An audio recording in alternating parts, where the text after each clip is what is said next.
you very much for inviting me to come and talk. I have to say I feel a bit of an imposter here because none of anything I'm going to talk about this afternoon is to do with research I've done. It's more about fungi in general and the role they play in the planet's ecosystems and current research going on about that and how fungi can help with how we deal with climate change. Fungi and climate change is a topic that's very close to my heart. I'm not sure when I first really started to think about this, but an inquiry from a wind farm developer looking at how fungi could be used for biodiversity enhancements and net gain was probably the starting point for me. My response to that inquiry was that older and larger ecosystems being more complex and more diverse would probably sequester more carbon, and with that in mind, they should endeavour to do no harm and survey properly for all taxon groups rather than just fulfil their minimum requirements whilst assessing site suitability, instead of trying to mitigate biodiversity loss afterwards. It might not be what they wanted to hear, but it's certainly what they got. So the challenges of climate change that confront us, they're well recognised now, and as we accept the science of what's happening to our climate due to anthropogenic activity, we now look towards how we can mitigate and live with the consequences. The part played by plants in photosynthesis has long been understood, but we're only recently beginning to understand the importance of soil health and the role of fungi in that, as their impact on carbon, as well as their impact on carbon fluxes. Recent research at Kew suggests that in the UK, below ground carbon in soil, root biomass and fungi is estimated to be between 3 and 4 times greater than above ground carbon in forest ecosystems. Studies at Sheffield University reveal that globally up to 13 gigatons of carbon is allocated by plants to mycorrhizal fungi each year. That's a third of all annual fossil fuels emissions across the world annually. Carbon offset companies such as this one, Carbon Streaming in the United States, are starting to recognize the fragility of the complex ecosystems that these underground mycelial network systems support. They're also beginning to communicate to their customers the importance of below ground community and the significance of its impact on carbon sequestration.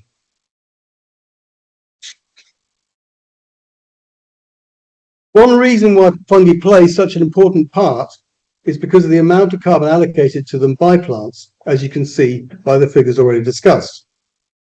You remember, of course, that approximately 90% of plant species worldwide make mutualistic mycorrhizal associations, and plants will allocate between 20 and 30% of their photosynthetically fixed carbon to fungi.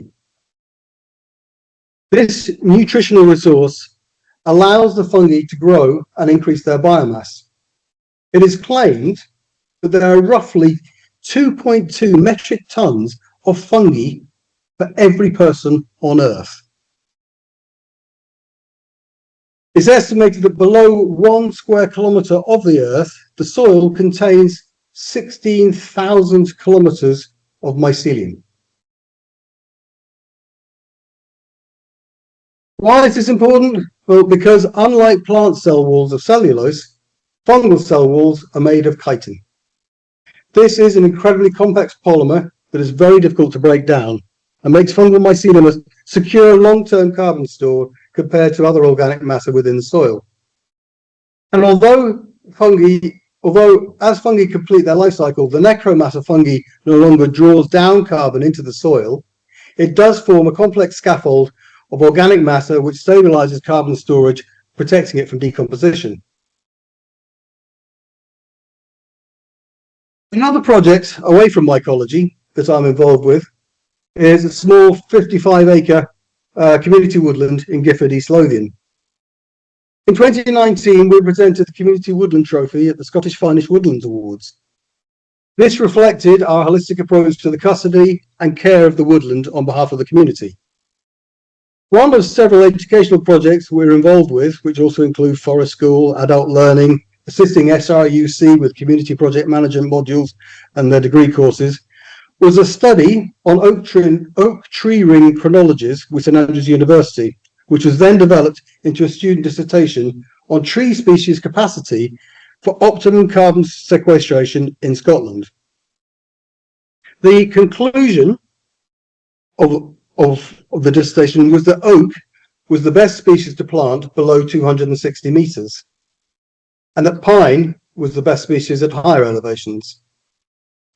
Now, with fungi always at the forefront of my mind, I asked, were they taking underground structures into consideration in these calculations?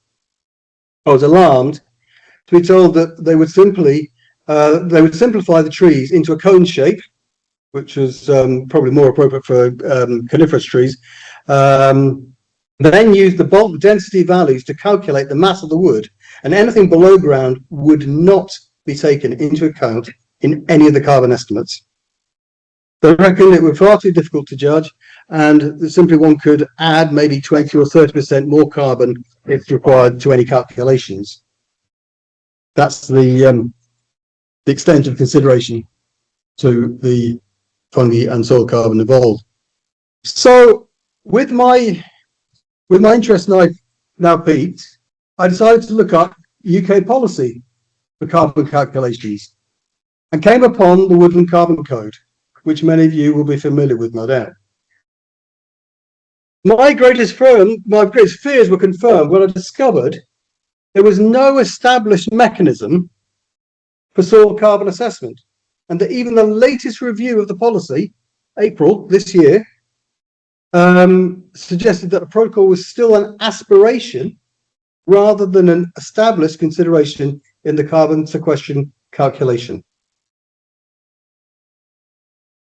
The sad thing about this is it's probably actually a very positive story, and the woodland creation could sequester far more carbon than people think, but only if it's done properly.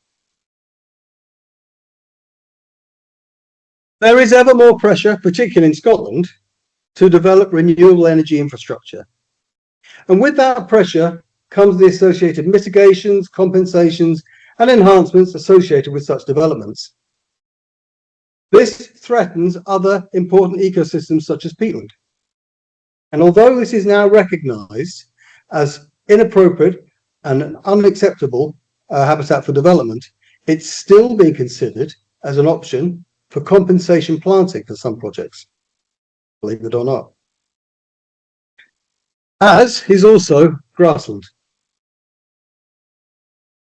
I've been actively involved in identifying important grasslands across the UK for this reason, as part of my consultation. And one of the problems we find as we look is that the more grasslands we assess, the more really good ones we find. In Britain, we're very lucky. We have a fantastic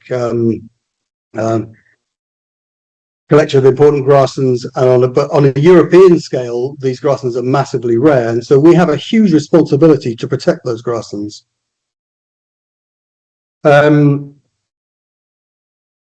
For this reason, Nature Scott have developed a grassland mapping tool, which is now open access GIS layer, which can be used as part of the MAGIC system for assessment of development projects and things like that. And England haven't yet made a full assessment of all their grasslands. The thresholds are still changing, and in the Isle of Man, where I'm doing a lot of work at the moment, it's fairly new territory. This is particularly important because these habitats have a significant value in carbon fixing in themselves.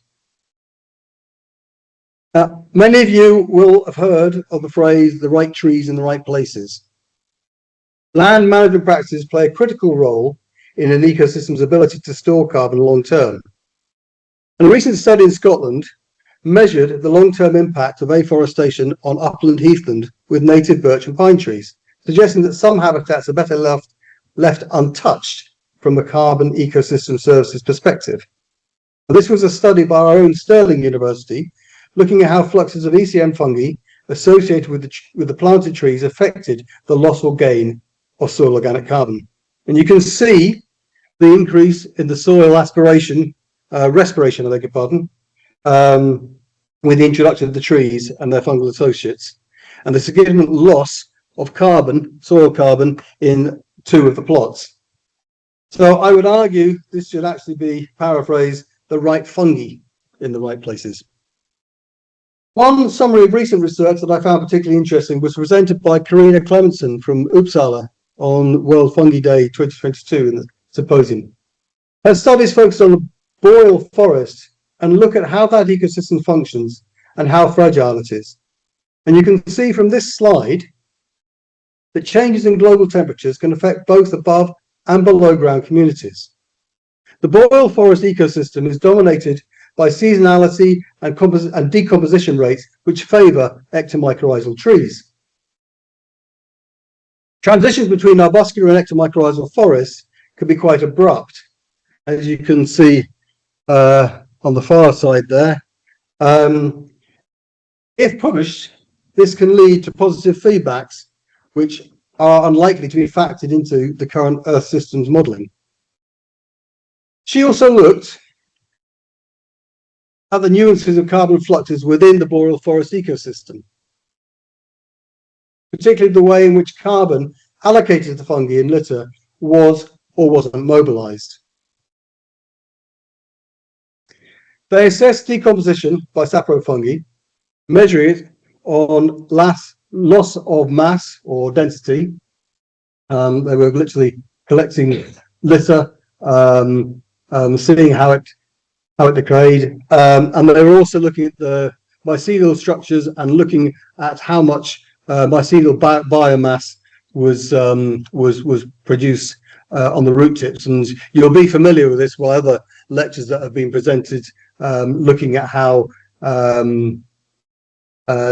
so the mutualistic process between trees and fungi flow, and using these very fine meshes to separate roots and mycelium. So they assess the decomposition, measuring it by the mass and density, and this we're going to revisit later about that measurement. But more importantly, they looked at the different types of ECM fungi and their influence on the organic layer within the soil. As well as using the allocated carbon to increase their own biomass, as discussed, some ECM fungi suppressed saprotrophs and acted as primers. She then looked at how forestry practices could influence the below ground communities and how clear fell versus retention of trees could influence the survival rate of ECM partner fungi. What this clearly demonstrates is that the greater retention, the better the survival rate of the fungi, and therefore the below ground ecosystem services that they could offer.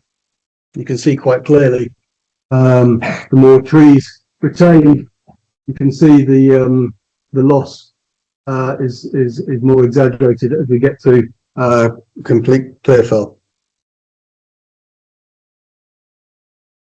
She also looked at how different groups of fungi, such as Cortinarius, can mobilize nutrients within the forest ecosystem when litter and decomposition rates are quite low. This would assist nutrient availability to the trees, but would also deplete soil organic carbon. This is probably what we were seeing in the Scottish plots in the Stirling University study. It is thought that many ECM fungi have evolved from sapropod fungi and will retain some of the functional genes to decompose organic matter. One of the things that also is unclear within these studies is that it's all based on plantations where we've seen clear fell and how they've recovered, and of course we can only look at the age of the forests of the plantations that are available, and as it's relatively recent practice, we can't compare that to really ancient woodland. And what's not clear is whether all of these species will completely return or not.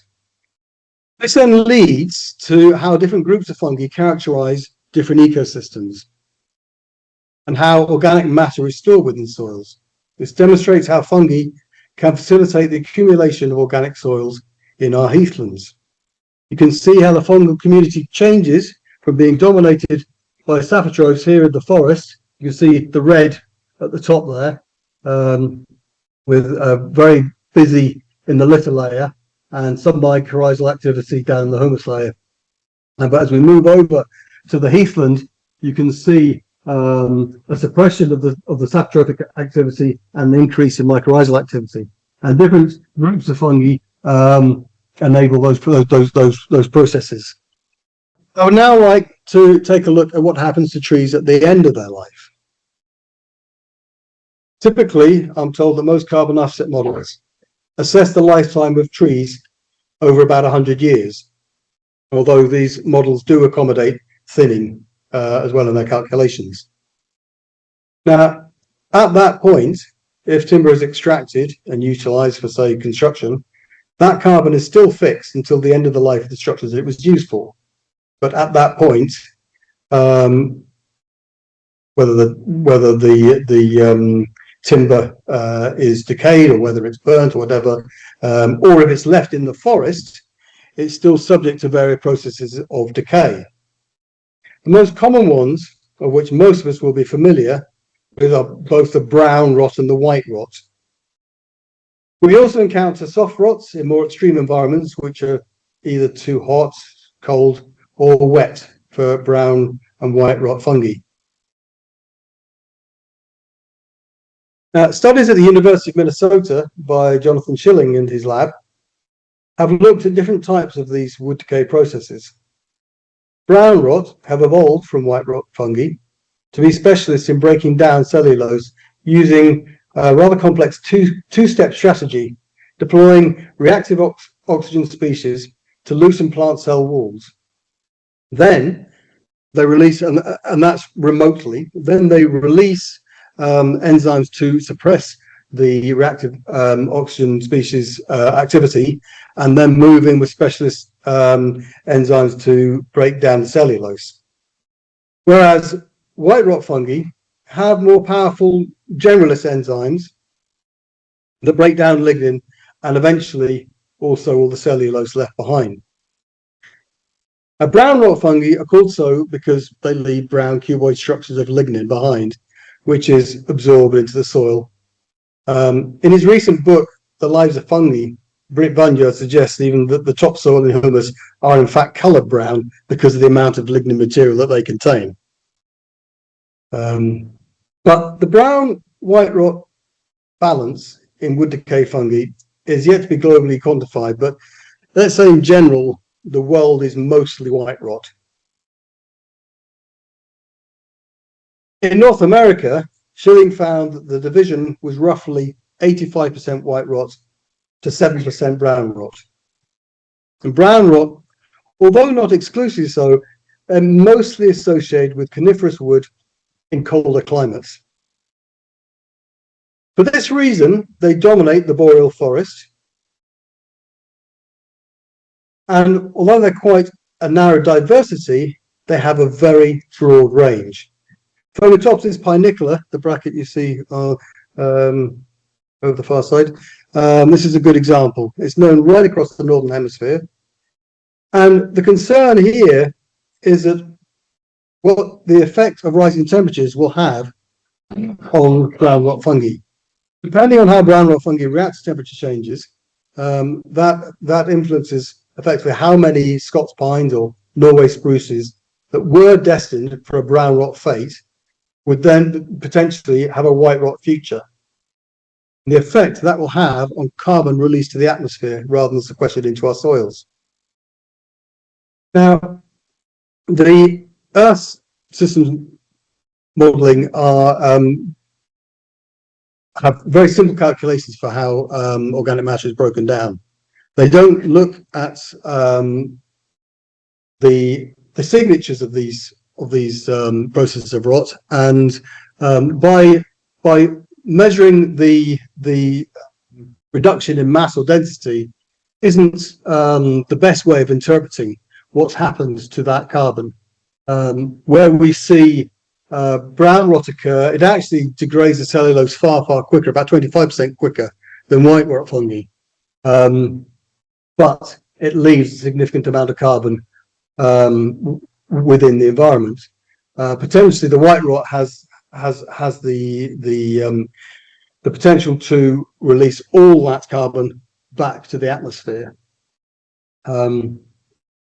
So the Swedish studies on the sort of wood decay process is maybe not complex enough to inform these modelling systems. And one of the problems also is that what we'll see is if there was, say, even a 5 or 10% change in the diversity within the brown rot fungi and less brown rot wood decay activity occurring, you're looking at a massive amount of carbon. 80% of the above ground carbon pool is timber, and 25% of that is lignin. So we're talking huge amounts of carbon. That then sort of knocked into positive feedback chains and things like that as well. So we need to update our modelling systems. Other considerations: wood decay can also be influenced by succession, and Lynn Boddy's research has informed us a lot on this, particularly about early colonizers, or both living in deadwood and spatial battles. Her studies reveal that some fungi lay dormant in living wood, waiting for the right moment as the functional sapwood begins to dry out as the branch dries. They're already there as the decay process begins, which gives them a significant advantage. Some species are more resilient than others and are better at these spatial battles. Even these can be influenced by other factors, such as pressures from fungivorous insects, and whereas one fungi would normally win a spatial war with another fungus in a closed environment, introduce another vector like the insects, and that dominance can reverse. So some bacteria that can break down the easy to reach starches in deadwood, and they're the very early colonizers, they can suppress other decay processes, which result in some timber appearing not to rot at all, or at least extremely slowly. There's been a lot of research into these decay processes, and much of it is not new. Watling and Harper were looking at atmospheric chloromethane as a result of white rot in the tropics back in the 90s. Similarly, there has been a lot of research which is ongoing on how arbuscular mycorrhizal fungi could be harnessed in agriculture, suggesting we should be using less intrusive tillage methods, not ploughing, using cover crops to continue feeding these fungi over lay periods, and basically introducing more organic matter into our soils. However, 50% of the Earth's soils are depleted, and that's a situation that's just getting worse and worse. And it offers the greatest potential for carbon sequestration if we can return our soils to good health. All of this should now be considered when we look at how we tackle climate change. So, in conclusion, it's very easy to point the finger at people selling carbon credits or planting climate forests. It's easy, with the benefit of hindsight, to deride companies that try to utilize mycorrhizal fungi to support tree planting. Early mistakes are bound to occur, will and have been made. It's important now, and for our future, what's important is that everyone working to mitigate climate change is working together collaboratively and constructively. What's urgent is that when looking at models of how our planet will look in the future, that the complexities of fungi and ecosystems are included in that modelling.